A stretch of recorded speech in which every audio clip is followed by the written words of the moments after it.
The United States gives over $175 billion from Social Security each year to those on disability. And for certain types of people, that means only one thing: money up for grabs. You're about to meet some fraudsters looking for extra cash by milking the system, and the investigators out to stop them. Money, money, money, money, money, money. As everybody's favorite cartoon character, Mr. Krabs would say, but even he probably would not stoop low as some of these people. Who would have known? I thought all we had these days was the TikTok kids trying to fake mental illness, and that was it. I was like, it's pretty scummy. I want an absolute awful generation for doing so. I think you could probably agree with me. It's not a good look. I'm just saying, guys, you need to stop. But who would have known? The boomers were ahead of their time. They also did it, but not as well, apparently. As like the kids that could just fake ADHD or Tourette's, which is a little bit easier, these people had the audacity to fake not being able to walk, and later on in the video, another woman that faked having cancer. I'm no doctor, but I feel like these are probably a little bit harder to fake, especially the cancer one. You know, you don't have any treatment, it's been 20 years. How's your cancer doing, Jason? Oh yeah, I'm feeling a lot better, actually. I just, you know, had a good sleep and I feel fantastic. I think that's all I needed. Yeah, that's not how cancer works. But apparently for these people, any way to get a little bit of extra cash, regardless of the consequences. But oh boy, does it come back to bite them in the ass. You're watching Undercover Video, a sting by federal agents. Can I do the breakfast burrito, or is it after 10 o'clock? No. Trying to recoup your money. Thank you. Thank you. From a couple who claimed to be so disabled they couldn't work, or in many cases, even stand up very long. Yeah, that's not looking good. Now, a lot of these people actually try and live in such remote areas that they can't really get to these people, and they feel like they're completely safe. Like, if I live here, there's no way the government can touch me. What's that? It's not like the government has an abundance of money and could pay for a 12-pound boat to get here. Are you kidding me? No, just couldn't happen. Well, yes, that can happen, and it does. Daring someone to come and get them, the Target's owners Ramona Hayes and Corey Eglash virtually put a sign on themselves, opening a coffee shop called Criminal Coffee, complete with the slogan, "The place to come when you're on the run." An interesting branding tactic from the two supposed people that can't walk. With one of those words really being highlighted more than the others. The word run. For any people watching this out there, thinking of doing this, maybe you should learn from their mistakes and have a bit more of a catchy slogan that doesn't put a massive target on you. Maybe like world's best coffee, you know, so generic like that. Team of agents with a hidden camera. Okay, here's the turkey. Roast beef's coming up. Okay, great. Thank you. Help yourself. You almost seem like buddies. Do you ever feel bad about that?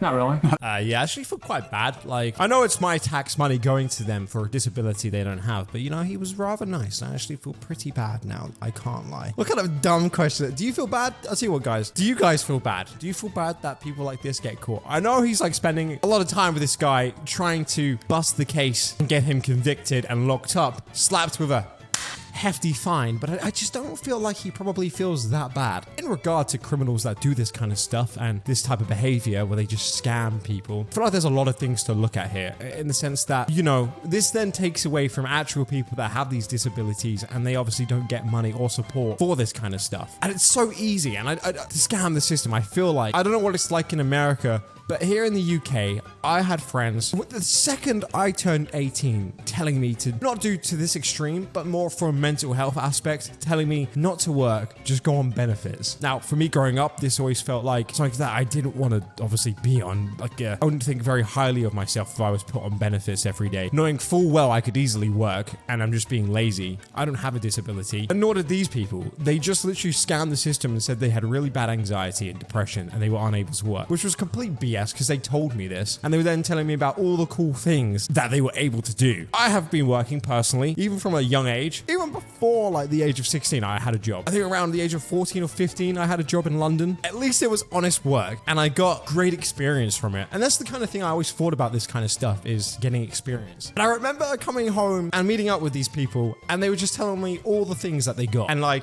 They didn't have to work for it. Oh yeah, I just bought this £2,000 TV. Oh yes, I just got the new console. Oh yes, I just brought a new graphics card. And I'm like sat there like getting probably like 1/20th of the money they got. Because obviously I could only work like 1 or 2 days a week, right? So I'm only getting like a few £100s a month. And these people are getting like 800 to like sometimes upwards of a few £1,000s. And they like love it. And I actually don't know if they're still doing this. You know, I'm a little bit older than 18 now. So it's been a few years. I just forced myself, how scummy is that? And they were trying to, the worst thing is, they were trying to convince me to do this. Yeah, I'm good, bro.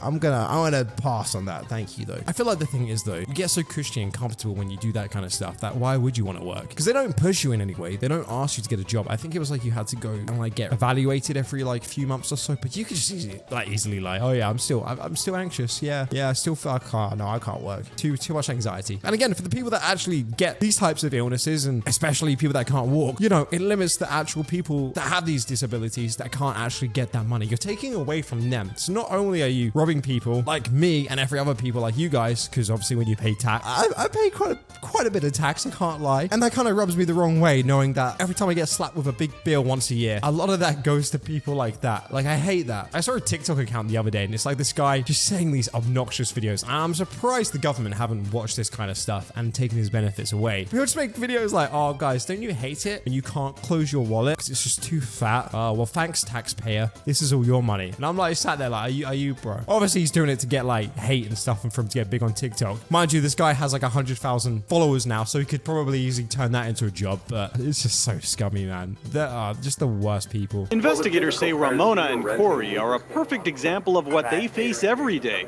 People trying to bilk Social Security out of tens of thousands of dollars, claiming to be disabled and eligible for benefits set aside for those truly in need. Exactly. I mean, like I just said, it takes away from people that actually need this kind of money to support themselves and maybe perhaps even their family. But obviously, he's not now just making money from the government, but obviously he even has his own cafe, right? So he's making like probably a pretty good income. He's basically like working 2 jobs, essentially. Again, I feel like the whole system for this kind of stuff is very broken, especially back in the UK for me. I know it's like every time you have a kid, you get money basically, which is just, when are we going to change that? That's just going to never be a good outcome. Do you have these people in like council houses that have like 12 kids and they're making like $7,000 a month? Like, you're just enticing them to do this kind of behavior at this point. There needs to be a cap or a limit. Like, you could quite easily not have that 12th child. I don't know. It makes me so mad. I even saw the other day. It was like, guy on benefits spends £30,000 to look like David Beckham. That's where our money goes, guys. I'm glad. Wow. I'm sure he needed that. He needed that. When Joe the customer finally showed his badge and the charges were filed, Ramona pleaded guilty to mail fraud. She's serving 12 months in federal prison. Yeah! Uses the money that she collected with benefits to bail herself out. Yeah, well, good. I mean, I feel like if he's been a pretty regular customer, how could you even deny that? No. Oh, my leg. Oh, oh, bro. Oh, it's funny that you just mentioned that. My leg all of a sudden really hurts. I can't walk. Wheelchair. Good. Life imprisonment. Lock away the key. The death penalty. Though, too far? Probably too far, guys. He went to trial where the jury quickly found him guilty of conspiracy to defraud the United States and mail fraud.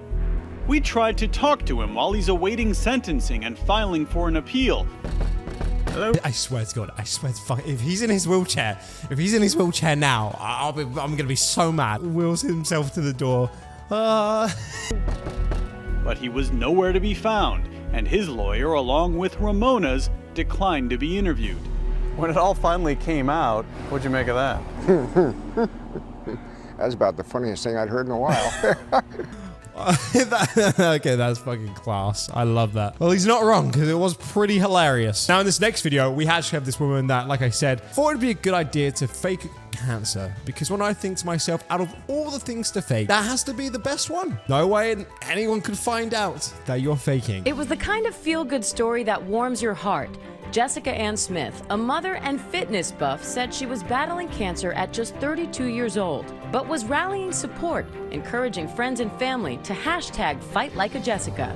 With medical bills piling up, supporters answered the call, raising over $10,000 on GoFundMe and Facebook to help. People are coming out of the woodworks to help, which is, I mean, like, will restore anyone's faith in humanity. Yes, quickly before I then snatch it back away. The audacity of these people as well, right? Like, oh yeah, just everyone came to help. It was like so good and stuff. Like, I just, you know, it's so nice to see that there's still good people in this world that would be willing to help me, a cancer patient. Oh, just, you know, how long have I had this for? About 15 years now. No, I haven't done any treatment yet, but you know, it's one of those really slow ones. Doctor says I have another 85 years to live or so. But still, it's nice to see that there's good people out there willing to help me. But investigators say it was all a lie perpetuated by Smith to dupe Good Samaritans into giving her money for a disease they say she didn't have. Wait, but that's illegal. You can't fake stuff. You're not allowed to lie on the internet. Lock her up. Lock her up. Lock her up for life, I say. I feel like these people like ride this wave just a little bit too much. Like a little bit too high. I think there's one way just to be, you know, a little bit subtle about it. It's like they just crave the attention so much and they just gobble it all up. It's just obvious by the point it's been like a few years that they're just faking at this stage. She was facing a mountain of medical bills while battling colon cancer, detailing her recovery on social media. Donations started pouring in. So the sad part of these type of GoFund or fundraising website scams and cases is that they are preying upon people's hearts in the most sad and vulnerable ways. How do you do this as well for so long and not maybe just have at least one day where you feel kind of bad? Like, I'm guessing a lot of these people have some sort of mental illness where that's just blocked off. Because for me, if I even lied about my finger hurting, I feel like I'd probably feel guilty and I would have to come clean. Like, you know what I mean? Like, I don't think I could even pull that off, let alone doing something like this, taking the money from people, starting a donation page and GoFundMe. Like, are you kidding me? I wouldn't even do that for this channel, bro. The amount of people I've had, like, telling me to start a Patreon and stuff, like, I will never do that. And that wouldn't be scummy, because that's, like, I'm not lying or anything, but even that, I just feel awful. Are you kidding me? Like, for what? Getting money for what? What have I done? Let alone someone to fake an illness, man, and just try and take people's money is, like, it's just insane. And because of our charitability, we become the biggest targets for this type of charges and cases. Exactly. These people that fake these kind of things, I mean, look, if you're donating to someone like this, right, and you give them a good sum of money, you feel quite good. Obviously, you wanted to help, and that's a very nice and touching thing. But then it's like, as soon as you find out that person was faking, and you just gave them, I don't know, like, say, like $200-300, it wasn't even real. Like, how likely is that person then going to go and help someone? You know, and it's maybe they're looking on GoFundMe, and they're looking at a few people to help, and they chose you, which, again, evidently is taking away from other people. Like we've mentioned so many times, I feel so bad mainly for the other people. I actually have some like chemo burns right now. Her story gained added attention in July. I'll be looking forward to posting that I'm in remission. When Smith was invited to speak about her diagnosis on the podcast, The Ever-Evolving Truth. The doctor is taking my history as he's looking at my blood work, and he's like, I really think you have colon cancer. All this time and energy as well, just like spending researching this kind of stuff to fake a story could just be used for such other better stuff, right? Like an actual job. Because clearly she's actually put a lot of time and effort into faking this story. I mean, you have to, right? If you're going to go on a podcast, you best believe that you have to have a story, an alibi. Bro, she could have done anything at that stage and made actual clean money. Like, what are you doing? I was kind of going through like a cancer checklist. You know, she was feeling sick. She was taking off of work because of her illness. She was going through this checklist and it was almost too perfect. She was very nondescript with her treatment, her diagnosis, and just used very vague language. Online, people started to question Smith's story. People have tried to say I'm scamming people. If anyone straight up came up to me and was like, I think you're faking this, I literally would say, okay, you're coming to chemo with me on Monday. Go on then. Okay, yeah, I'm going. I'm gonna do it. I'm going. Here I go to get chemo any second now. And honestly, it's a shame because people fall for this kind of stuff all the time. Like, again, whenever I make these people like calling out people on TikTok and stuff, the amount of comments that I get being like, Blaze, I'm really surprised that you've put this person in your video. Clearly, they're not watching the video. Clearly, they just saw in the thumbnail that they were in there. They just didn't even watch the video. Because if they had, they would have seen that I put like a bunch of evidence to back up my claim, the reasons why they're faking. Or maybe I'm talking about something else, right? Maybe I'm just saying like, okay, okay, they could be real, they could be faking. But the matter of the fact is they're promoting this kind of stuff, which is wrong in itself, because why would you want to promote these kind of things? It's just very bizarre to me. But I will literally get people in the comments having a go at me being like, how do you know they're no, Doug, they're not faking. They're real. And you know what their evidence is? They've made plenty of TikToks. No, please, they're not faking. Trust me. Honest to God, man, I swear to God, they're not. They made like 2 TikToks on this. They're not faking. Like what, bro? How is that your evidence? You kidding me? No, you judge. No, they said they didn't. They definitely didn't murder this person. They didn't murder them. They told me they didn't. So I feel like this is a good example to see how well people can lie on the internet. Because when you watch this kind of stuff, well, you're gonna be coming to chemo with me on Monday. Then it's like, well, how could you disprove that? You know what I mean? Like, oh shit, okay, well that sounds pretty legit. Even I would probably fall for that because it sounds like one of those claims where it's like, oh shit, okay, like fuck, they must be telling the truth. But they're not. Like they're just lying straight to your face. Again, it's probably easy to actually do it right in front of a camera. You can just sit there. You have time to rehearse what you're gonna say. If you don't do it perfect the first time, you can just keep going over it. So she kind of has that on her side. She reappeared on the podcast 4 days later, taking aim at the people accusing her of lying.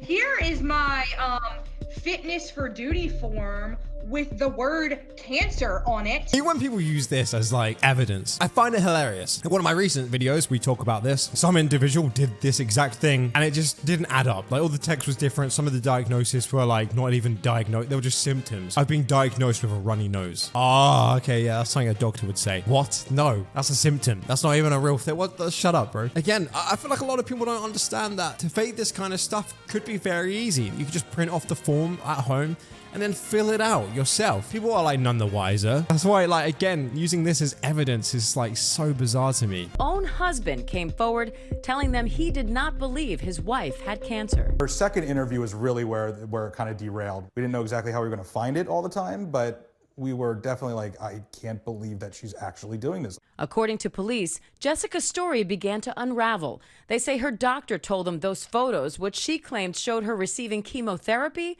was not chemotherapy at all, but an iron infusion for anemia. Even worse, when they tried to verify her claims of having surgery, investigators say they were told the doctor Smith claimed operated on her wasn't even in the hospital at the time, and that Smith was never a patient.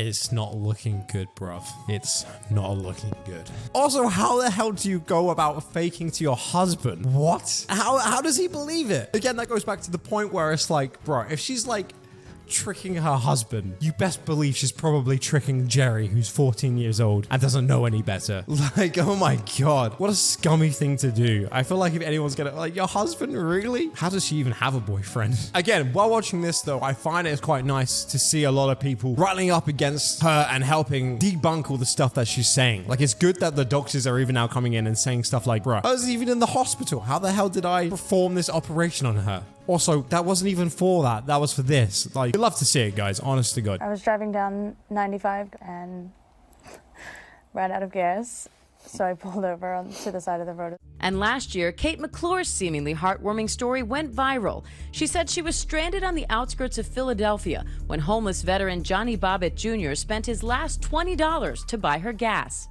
You know, she needed the help. She took the help.